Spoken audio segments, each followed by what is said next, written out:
بھارتی فوجی قیادت کو خبردار کرتا ہوں، نیوکلیئر انوائرمنٹ میں دونوں ممالک میں جنگ کے لیے گنجائش نہیں۔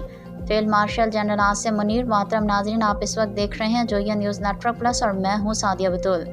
Field marshal general Asim Munir نے کہا ہے کہ قوم کو یقین دلاتا ہوں کہ اس مقدس سرزمین کا ایک انچ بھی دشمن کے حوالے نہیں ہونے دیں گے۔ دوبارہ جارحیت کی کوشش کی گئی تو بھارت کے فوجی و اقتصادی ان کی توقعات سے بھی زیادہ ہوں گے۔ ان کا کہنا تھا کہ بھارتی فوجی قیادت کو خبردار کرتا ہوں، نیوکلیئر انوائرمنٹ میں دونوں ممالک میں جنگ کے لیے گنجائش نہیں۔ عوام اور مسلح افواج کے لیے منفرد اعزاز ہے کہ وہ حرمین شریفین کے دفاع کے لیے اپنی خدمات پیش کر سکیں۔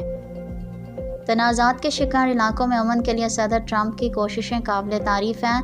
ان کا مزید کہنا تھا کہ طالبان رجیم کو ان پراکسیز کو لگام ڈالنی چاہیے جو پاکستان پر حملوں کے لیے افغان سرزمین استعمال کرتی ہیں۔